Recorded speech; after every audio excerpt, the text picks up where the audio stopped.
Welcome, ladies and gentlemen. Welcome to this week's edition of the Sunday Wire. I'm your host, Patrick Henningsen. So much has happened with the so-called ceasefire over the last 3 days, and the ceasefire that wasn't really. It's war is imminent, basically, and that's kind of what I predicted. Unfortunately, and I'll tell you why I came to that conclusion and why. Well, of course, it turned out to be true. We'll talk about that as well as look at some of the crazy statements that have come out of the White House just in the last, I would say, 5 or 6 hours. So it's just the level of insanity is just something else. So we'll try to make sense of all that and much more. And well, let's just start. Firstly, we'll do some housekeeping. And again, thank you guys for joining us. Let's bring up onto the stage here just to point people to 21stcenturywire.com.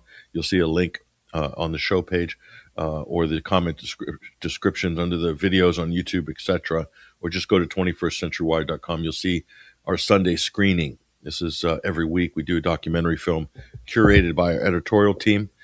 Excellent documentary films each week. And this one is called The New Silk Road. And this is up at 21stcenturywire.com to give you kind of an idea of where Pakistan is. Very important geopolitical actor, Pakistan. And there's a lot of reasons for that. Certainly a big part of the Chinese Belt and Road Initiative. That's why Pakistan is extremely relevant. And that's why the choice for Pakistan to host these, so-called peace talks didn't work out that way.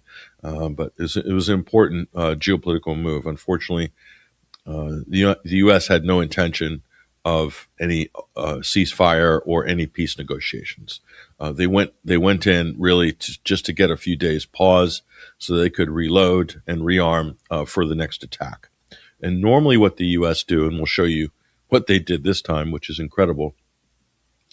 Normally what they do is they use negotiations as cover to launch a sneak attack. And that's exactly what the U.S. has done here. And this is also an Israeli tactic, a favorite tactic of the Israelis. And we put out a tweet early on, I think it was just before these negotiations began. And it was this image of these two characters here. And what we said was, when you see these two grifters lurking around peace negotiations, you can be absolutely certain that there's going to be a surprise attack.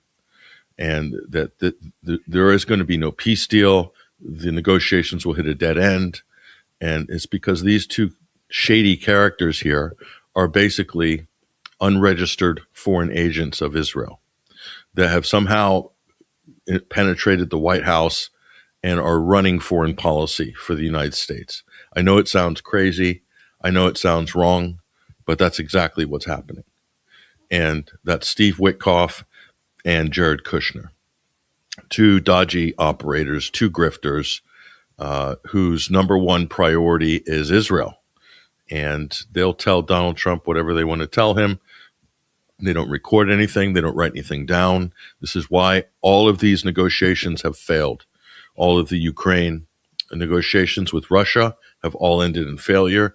All the negotiations over Gaza, if you remember early in the term, all ended in failure. And of course, all the Iranian negotiations, and not only in failure, but total disaster and a war, basically.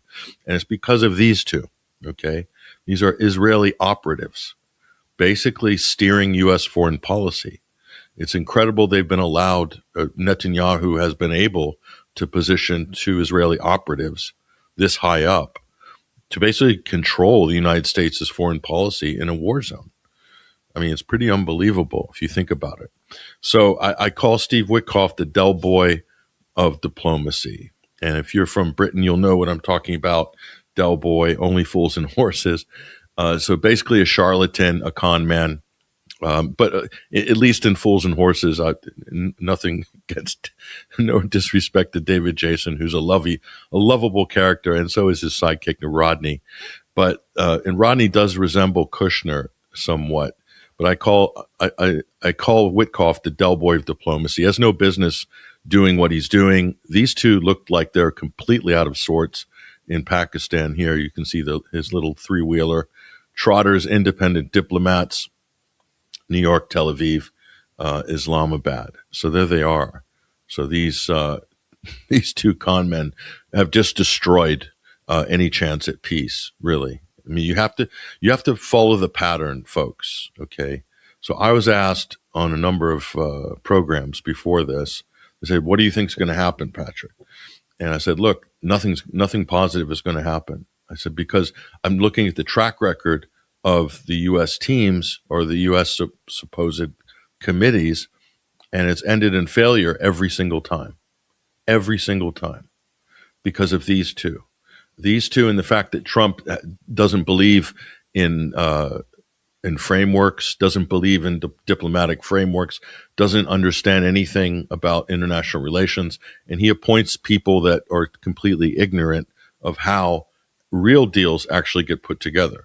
Okay, I could go down to, just so you know, I could probably go down to an undergraduate international relations program in any university, that has that program, like Columbia or even my alma mater, Plymouth University.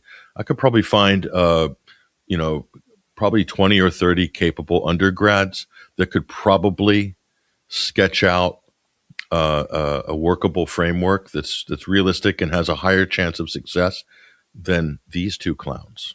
Okay, these guys are not there to see any deal take place. These guys are there. These two are there to kill the deal. They're there to make sure that nothing happens, and that the only result when these guys are there is war.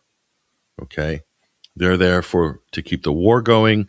They're there to keep things unstable, and ultimately, who benefits from both of those at the moment is Israel. I mean, the Russia-Ukraine thing is just a side hustle for these two. They really don't care. They don't really know anything about Russia. Steve Witkoff can't even find Ukraine on a map. Okay. So, and he admitted as much. He didn't know the names of the Donbass regions when he was being interviewed by Tucker Carlson last year.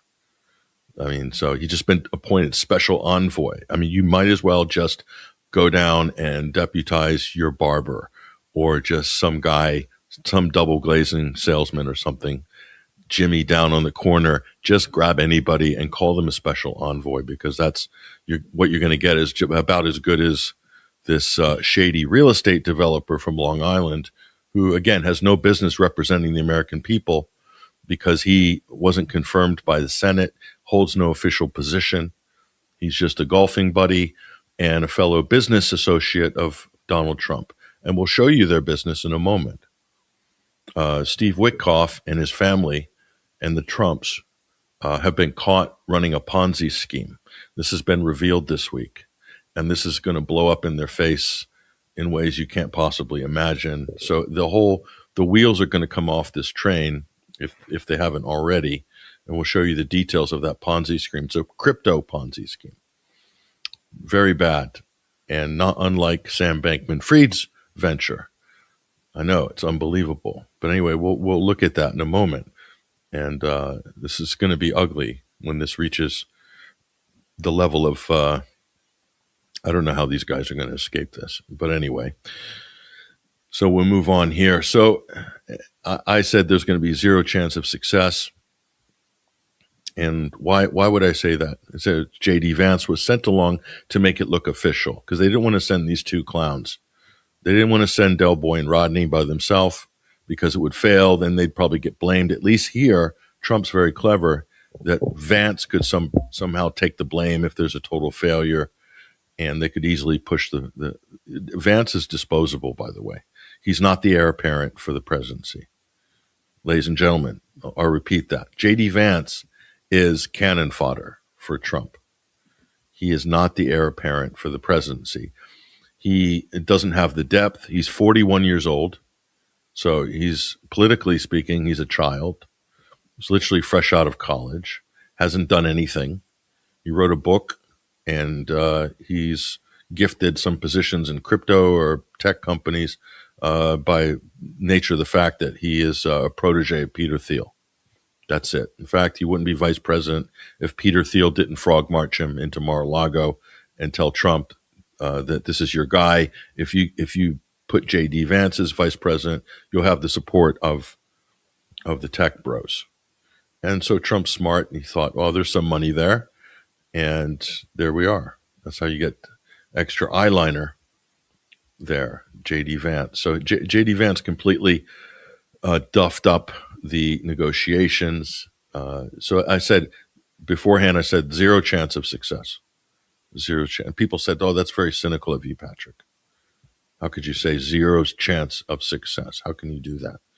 I said, well, I just go by the past form. Just look at the record. There's only one factor that matters in all of this, is that the factor is, can the U.S. restrain Israel? It's the only factor that matters. They would have probably had a ceasefire had the U.S. been able to restrain Israel. But what Israel did was, immediately when this was announced that there could be a ceasefire, they threw a massive fit. They deployed all of their proxies, like Mark Levine, speaking of fools and horses, although Levine's not a horse, he's more of a jockey, tenor. They deployed all of their surrogates to basically scream and yell. Israel wasn't consulted about this ceasefire. And so Israel went and does what it always does. It uses an event over here in order to do a massacre over here. And they've always done this. Whenever there's a big event or announcement, they use it as an excuse to massacre Palestinians in the West Bank, or to bomb Gaza and kill as many as possible before the media, the eye of the media, drifts back towards them. And then they did it again. They launched 100 plus bombing raids in 15 minutes in Lebanon, Beirut. They bombed neighborhoods in Beirut, including a neighborhood I used to live in called Ilam Raisi, which is right next to the American University of Beirut. These are not, quote, Shiite neighborhoods. Not that that should be an issue, but if we're working along sectarian lines, which the Israelis and the Americans do, why are they bombing all these pro-American areas? Maybe they just got bad intelligence, the vaunted Israeli intelligence. Anyway, they just went on a rampage, and they killed something like 250 Lebanese. But, Lebanese lives don't mean anything to people in America. It's just whatever. They're Arabs. Forget the fact if they're Christians, if they're Muslims, doesn't matter. They're Arabs, so why should we care? And just let Netanyahu get those terrorists, basically. That's the general American attitude. So Israel did that, and then it forced, because Lebanon, a ceasefire in Lebanon was part of the original deal, and everybody saw it. But it forced J.D. Vance to lie. It forced J.D. Vance to come public and say, Lebanon was never part of the deal. Lebanon was never part of the deal. And it has nothing to do with Iran, said J.D. Vance. And why should Iran care about Lebanon? It has everything to do with the regional ceasefire. You can't. It's so funny that it shows you how stupid J.D. Vance is. And again, as a 41-year-old, straight out of the fraternity, straight out of college, effectively, at least that's the way he conducts himself. He's very sort of shallow, very immature, doesn't know anything about anything. It's clear he tries to wing it, not working. He just doesn't know, hasn't done the work, doesn't understand, and himself has no principles anyway. He's just there to sort of, kiss up to his boss and be loyal to Trump. During negotiations, Trump called Vance 12 times during negotiations. And Netanyahu also intervened, and that's where it got hijacked.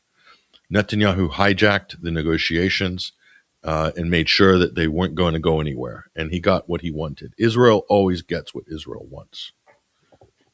That's the one lesson you can learn, again, from this. So Vance is not in a position to make any decisions. There's no autonomy amongst the negotiation teams. And normally, with a country like the U.S., it's supposedly a superpower, although it's politically it's not. It's subservient to a smaller superpower, which is Israel. But normally, the president will defer a certain amount of expertise to his team. a Secretary of State plus his diplomatic negotiators and allow them some leeway in order to negotiate on behalf of the country and the president. Trump doesn't run negotiations like that. What Trump did, so while this was taking place, where was Donald Trump? What happened to Trump? Where was he? Well, it turns out Donald Trump was at a UFC fighting match in Miami. That's what this was so important while this was going on, that your president, who claims to be running the country, was here. But unfortunately, we're stuck with this for the moment, and hopefully, there's not too much damage. So here's J.D. Vance. Let's see what our illustrious 41-year-old vice president with no political experience. I mean, Obama had more political experience than J.D. Vance. Obama was a little bit older, and he at least held some other office, had been through elections. Vance did less than 2 years in the U.S. Senate and jumped ship after the people of Ohio, the good people of Ohio, put him in office. He then just took off and jumped on the Trump train, again, because of Peter Thiel. That's unfortunately what happened. So here's what Vance had to say. Precisely what have they rejected here? Can you help us understand it a little bit? Well, I won't go into all the details because I don't want to negotiate in public after we've negotiated for 21 hours in private. But the simple fact is that we need to see an affirmative commitment that they will not seek a nuclear weapon, and they will not seek the tools that would enable them to quickly achieve a nuclear weapon. That is the core goal of the President of the United States, and that's what we've tried to achieve through these negotiations. So, there's a couple of problems with this, and notice J.D. Vance's Israeli handler standing behind him, the Del Boy of diplomacy, Steve Witkoff. Just notice that. There he is, there to make sure that this goes nowhere. This is why Netanyahu has his people running negotiations for the Trump administration. Vance is just there to take the fall in case anything disastrous happens. And he probably thought it was a good photo op, but he's basically swung and a miss on his first time at bat. Not that he had a chance of hitting anything anyway, because he didn't. So he's there to sort of, they probably told JD it's going to be good for your profile. This is a high-level negotiations, but J.D. Vance has no decision-making power, doesn't understand anything about the issue at all. Claims he does, but clearly doesn't. I could pull 10 random people off Twitter that can run rings around J.D. Vance. And so what's funny about J.D. Vance is this guy, when they landed in Islamabad, what did he do? Instead of preparing, he went and took a 4-hour nap because he claimed he had jet lag. These are not serious, is not presidential material. Okay. This guy's a joke. Mike Pence had more gravitas than J.D. Vance. Let that sink in. So, and again, he's spinning it. It's all about nuclear weapons. There is no evidence Iran ever had or was pursuing a nuclear weapon. Even our own U.S. intelligence assessment, I have to say this over and over, said that they're not.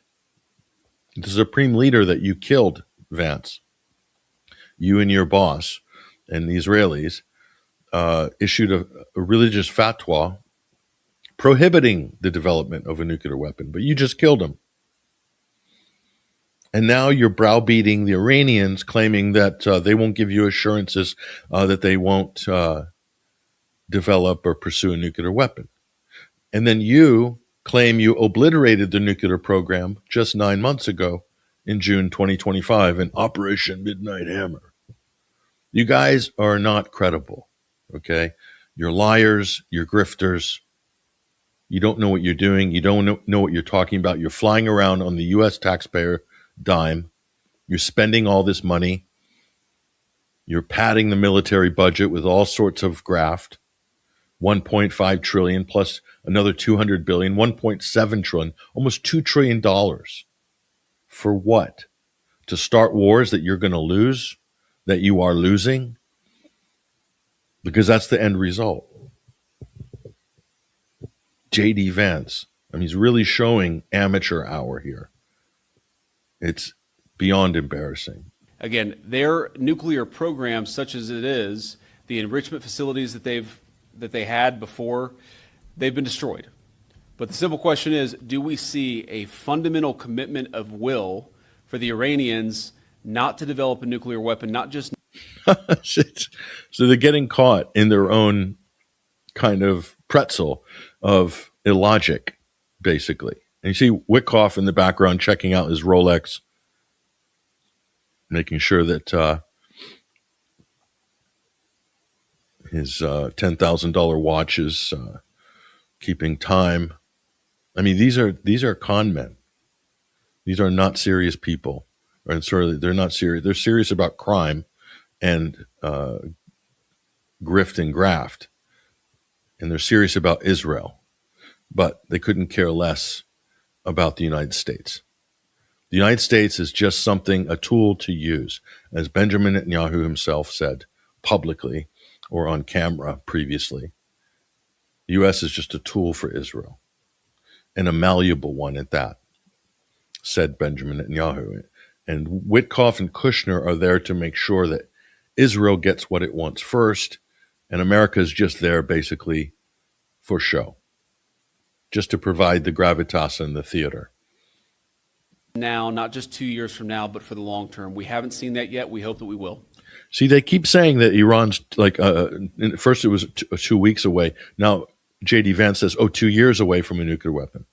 So why didn't Iran develop one during the JCPOA if the JCPOA, as Trump claims, put Iran on the road for a nuclear weapon? Well, the JCPOA was 2016. How come Iran doesn't have a nuclear weapon by now? It's been 10 years, JD. Wouldn't they have it already with all this enriched uranium? And where is it? Doesn't exist. But what you've done in the last 6 weeks, killing Iranians, destroying their infrastructure, bombing their schools and hospitals, bombing their World Heritage sites, murdering civilians, destroying their own means of self-defense, which is their navy.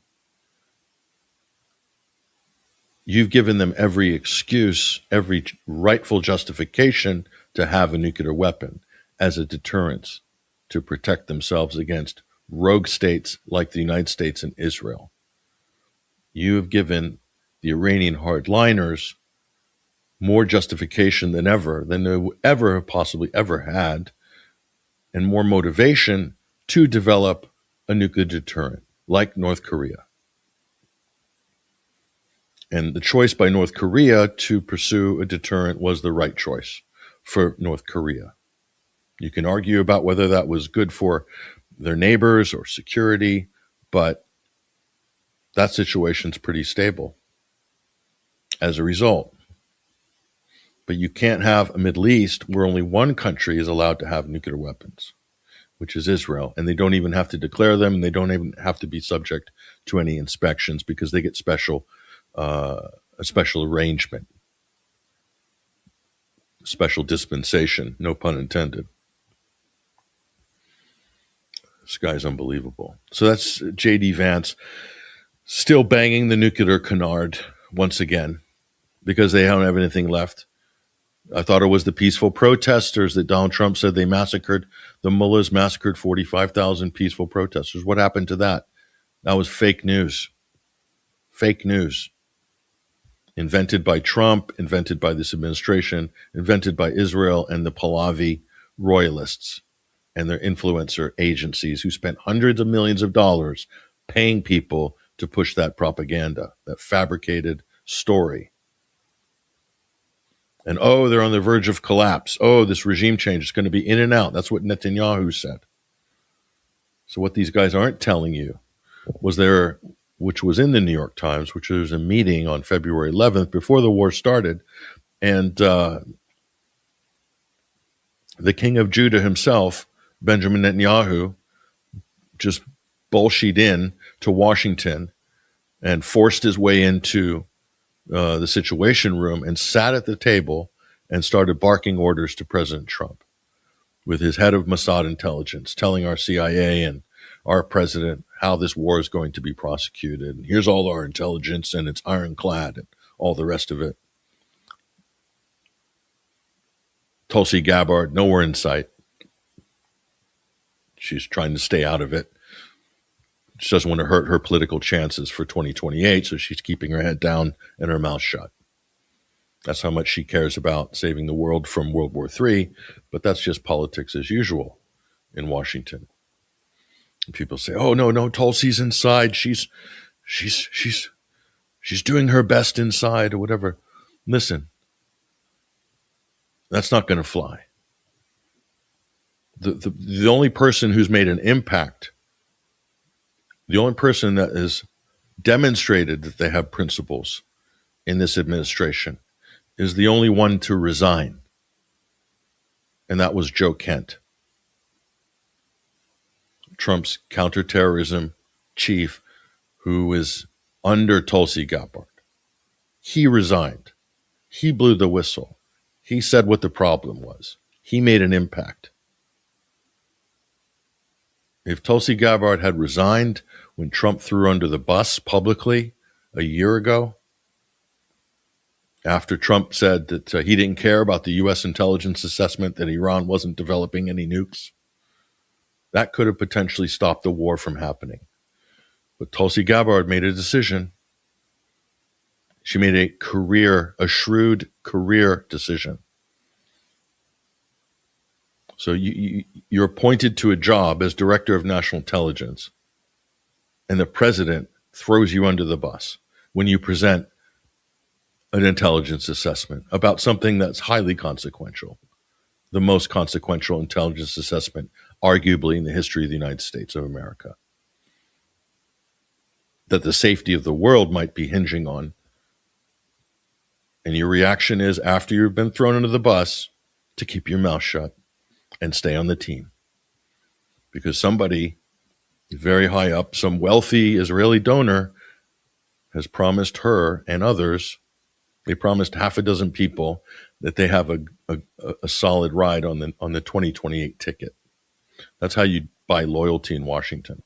You promise people things during the next election cycle, because that's all anybody cares about in Washington is the next election cycle. And Tulsi Gabbard, unfortunately, is no different. If she was, she would have resigned a long time ago, because she ran campaigns saying that Trump is pursuing a reckless war against Iran. She ran TV ads 10 years ago, 9 years ago, saying all this stuff. So she didn't believe any of that. That was just a convenient tack to take at the time to cultivate the populist, anti-war, centrist, independent votes that she seemed to be after. Donald Trump purchased her and her support base, and it was for a very cheap price. He purchased her for very little. He got all of that, and all she got was basically an inconsequential, inert cabinet position called DNI, which does nothing, as it's been proven now, does absolutely nothing in the large scheme of things. In fact, that position didn't even exist before the 9/11, post 9/11 gravy train was put on the tracks in 2002, along with the Department of Homeland Security, the TSA, the DNI, etc. Just jobs worth for the federal government. And further diluting the intelligence conversation to make it so the bureaucracy is getting so ridiculously big and dense that it just becomes dysfunctional, like a Soviet system. That's what the U.S. have done with the global war on terror. So anyway, not to digress. So the talks ended in failure, and we could have told you that, and that's what we predicted. 0% chance of success. We put that out last week, or as soon as these were announced. And 3 perennial losers right there. So, and one of the reasons it was going to lose is because of comments like this. This was Trump on April 9th There are reports that Iran is charging fees to tankers going through the Hormuz Strait. They better not be, and if they are, they better stop, says President Donald J. Trump. So someone finally gave him the memo after weeks that Iran was managing the Straits of Hormuz. This guy must have been out to lunch. Like, where's Trump been in the last couple of weeks? So he's not even engaged. Where is Trump? He's at UFC fights. He's doing photo ops with Dana White. He's not a serious president. He's a reality TV game show host, effectively, that's LARPing as a president. And he's absolutely run the economy into the ground and the global economy into the ground. He wants to start World War III. He's put the U.S. into a losing war that's going to cause humiliation that's going to be generational. This guy has delivered the collapse of the U.S. empire, this president. And it's because of stupid posts and tweets like this. And he's attacking his supporters this week. He attacked Megyn Kelly, Candace Owens, Tucker Carlson, even his most loyal lapdog, Alex Jones, who he called a low IQ nutjob. That goes to show you Trump demands loyalty, but he's not loyal to his core supporters, the people that personally sacrificed a lot, some people that went to jail for him. He's thrown them all under the bus because he himself, he claims he values loyalty, but he doesn't extend that to anybody else. It's a one-way flow of loyalty with this megalomaniac. But anyway, with tweets like this, it's you're already sending messages to the Iranians that you're not serious and that negotiations will fail. And a little bit shocking for the Iranians because they're like, well, is this president even paying attention to what's happening? Did he just get told this? Maybe he was playing golf that morning and Witkoff said, oh, by the way, do you know the Iranians are charging? Trump was probably upset because he wanted a cut of that money. So that brings us back to the grifters. These two clowns. I said, I put this out on X, and it did go viral. And there it is. That's the tweet. Yesterday, that's an old screenshot, 360,000 views. So I guess that resonated with some people. I think it's probably closer to 500,000 now. But yeah, I said, when you see these two dodgy grifters, shameless Israeli assets, lurking around, quote, peace negotiations, it's a surefire signal that a massive attack is being planned by Israel and Trump to be launched imminently. And oh, was I right? They didn't waste any time. They basically tried to run a scam during negotiations. Pete Hegseth scrambled 2 U.S. destroyers, the USS Franklin Peterson. They tried to pull a fast one. They did this to try to derail negotiations while they were in midstream. So this was the sneak attack that Trump and Hegseth planned. The USS Frank Peterson and the USS Michael Murphy. Hegseth announced they transited the Straits of Hormuz and operated in the Arabian Gulf as part of a broad mission to ensure the strait is fully clear of sea mines previously laid by Iran's Islamic Revolutionary Guard Corps. So what he's implying and what the U.S. headlines were that Hegseth had taken over the Straits of Hormuz during negotiations. So the U.S. thought if they do this during negotiations, if Iran fired on these U.S. ships, they then could take the global media and blame the Iranians for breaking the ceasefire. That's what this was. This was a scam. And so by doing that, they could effectively take control of the straits. That was the plan. You can see the tattooed Secretary of War there, the Crusader, Pete Hegseth, the Red Heifer, Third Temple cultist, Pete Hegseth. There. Only this was fake news, folks. It didn't happen. And there's the spokesperson here. That is Ibrahim Zolfagari, and he basically said, CENTCOM's claims that American vessels have crossed the Straits of Hormuz are false. They're fake news, stressing that permission of the passage of any vessel in the strait lies in the hands of the Iranian armed forces. So, yeah, that's basically what actually happened. So this is a video clip from Iranian TV of the exchange with the United States. We'll bring this up. Here it is. U.S. Navy warship 121. This is Sepah Navy station. You must alter course and go back to the Indian Ocean immediately.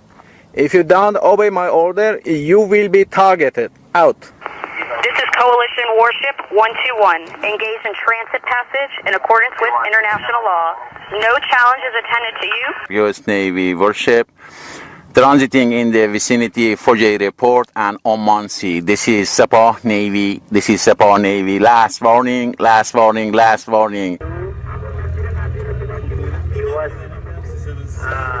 Close to High Island Port. Attention all vessels, attention all vessels, attention all vessels in Oman Sea. This is Iranian Sepah Navy. If you see any warship in your vicinity, keep a distance more than 10 miles from them because I'm ready to open fire on them without any warning.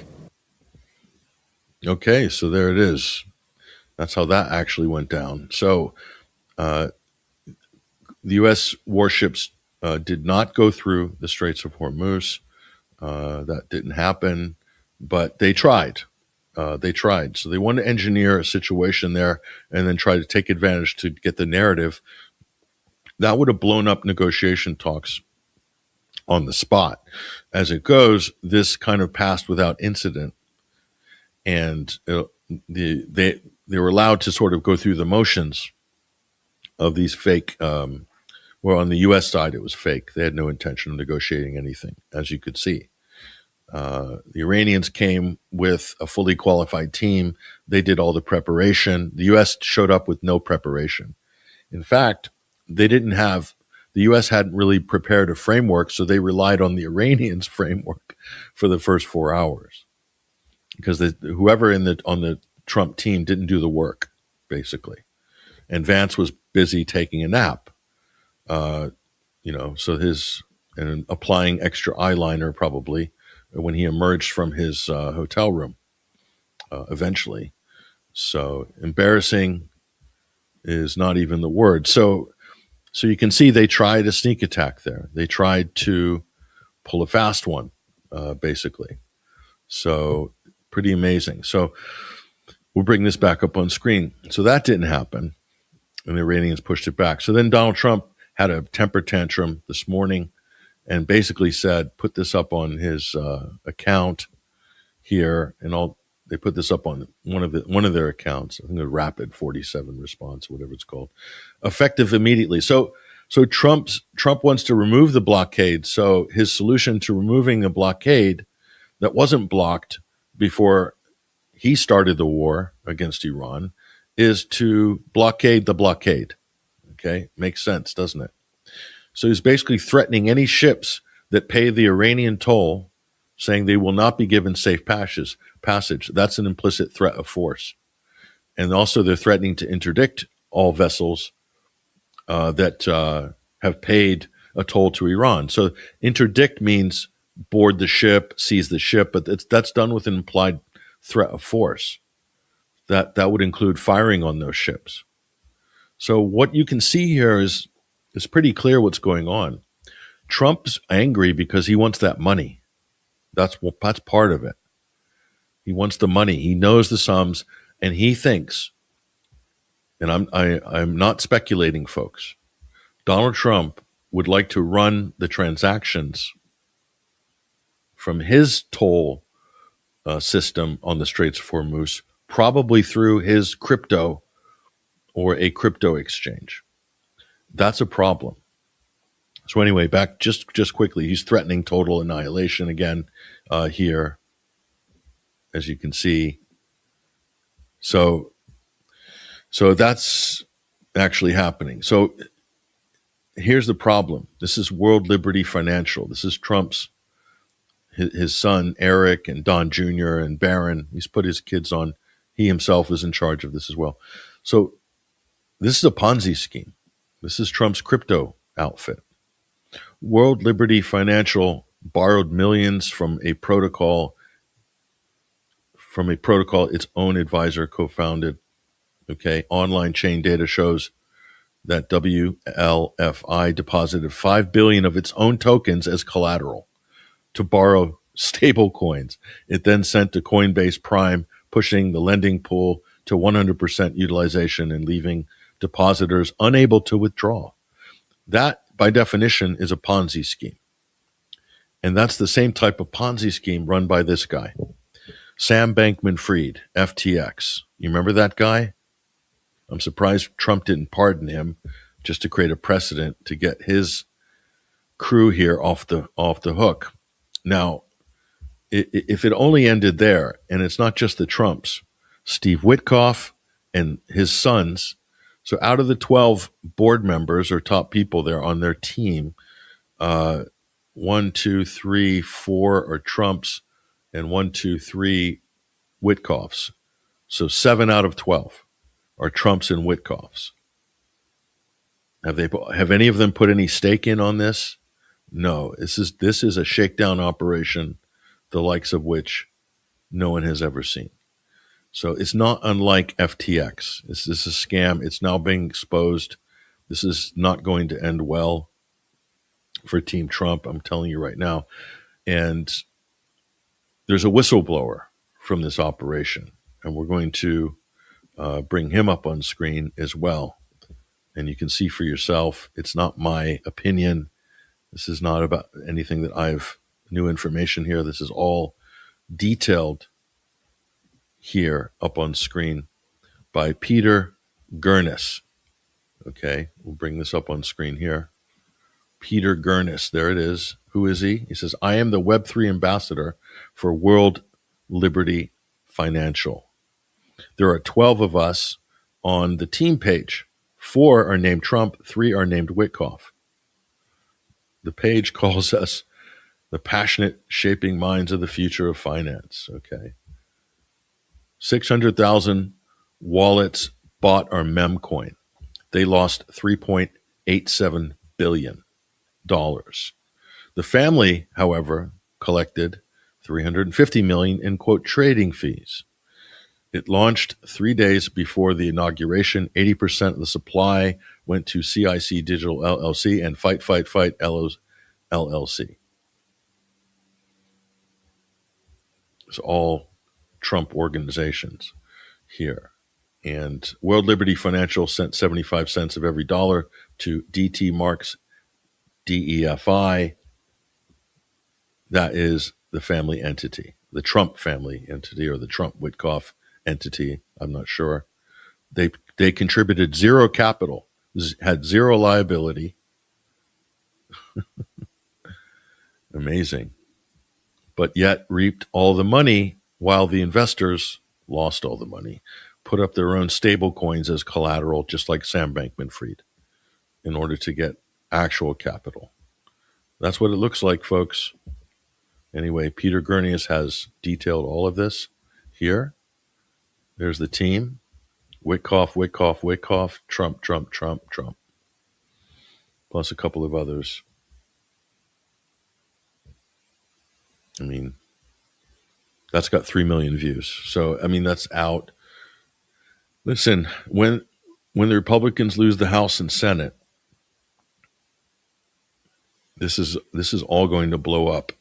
And the Trump family will well and truly, I don't know what's going to happen, but it's not going to end well.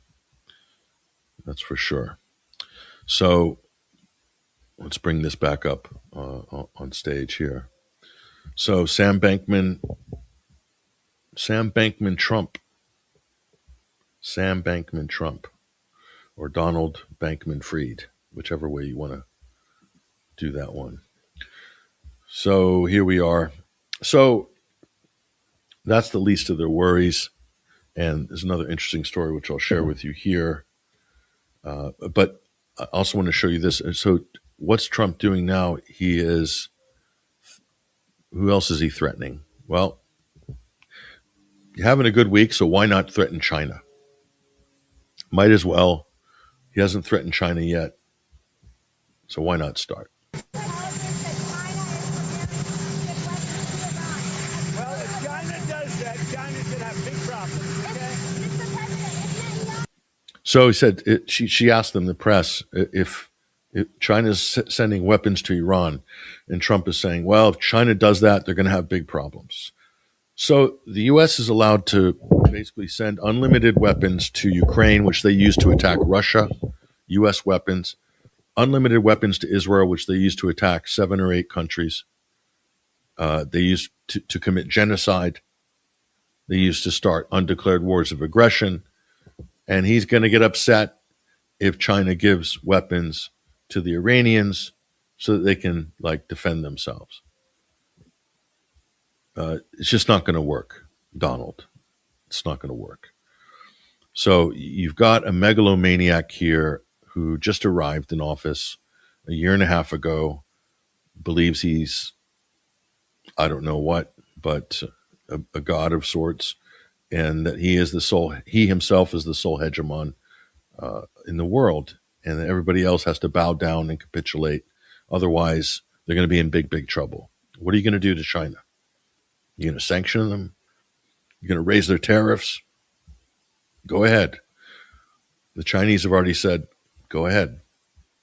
They're just going to get on with it. And the United States is going to sink further and further and further economically, politically. And where does this end? Where does this end? All of the threats. So they're talking about reinstituting a draft. So the tattoo man, Pete Hegseth, wants to reinstitute the draft. And there's a little problem they're running into here. And we found this out. We might share some of this in this second part with you guys. I did some filming recently. You probably saw the report about Trump voters and the war in Iran. Well, this is a report here on NPR. There's a growing disquiet in the military. The Iran war has made it worse. So what's the problem? Well, here's the problem. This is an organization that takes calls for soldiers inquiring about becoming conscientious objectors. And this guy is saying it's been very, very busy.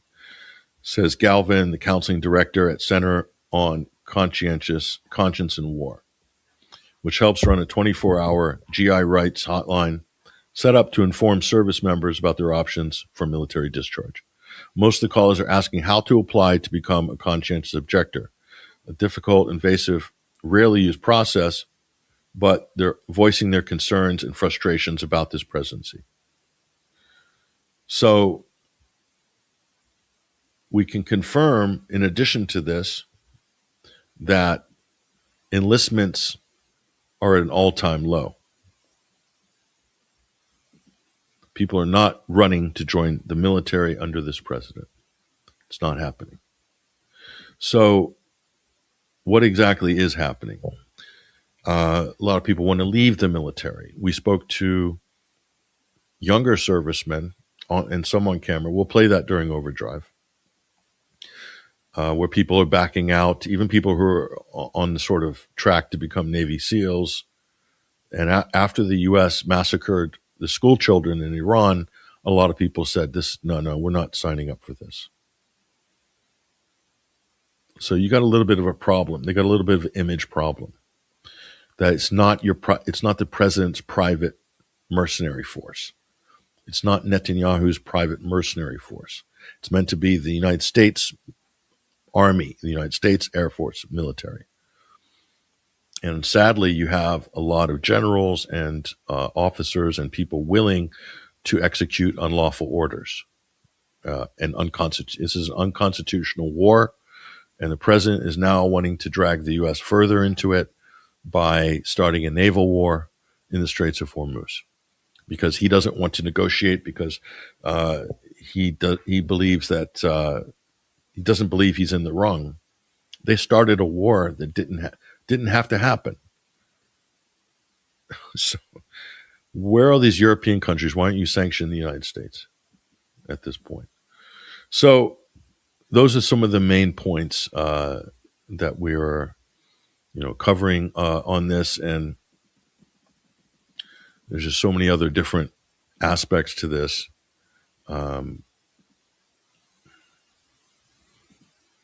But those are just some of the few here. Fools and Horses in Islamabad. There it is. The Del Boy of diplomacy, Steve Witkoff, and his sidekick, Rodney, Jared Kushner. Two dodgy operators who were sent and appear at all of these negotiations to ensure that nothing actually moves forward. Okay? That's their job. That's why they're there. That's why they're selected. That's it. Any further questions? No, there shouldn't be any further questions. That's basically the whole story here. Let's take a break and we'll connect our teammates on the other side. I'm Patrick Henningsen, your host. This is the Sunday Wire. We're streaming out live on the Alternate Current Radio Network, also at 21stCenturyWire.com. We'll have a chance to look at some of your comments and see you guys weighing in on the other side. We'll be back very, very shortly. Stay with us.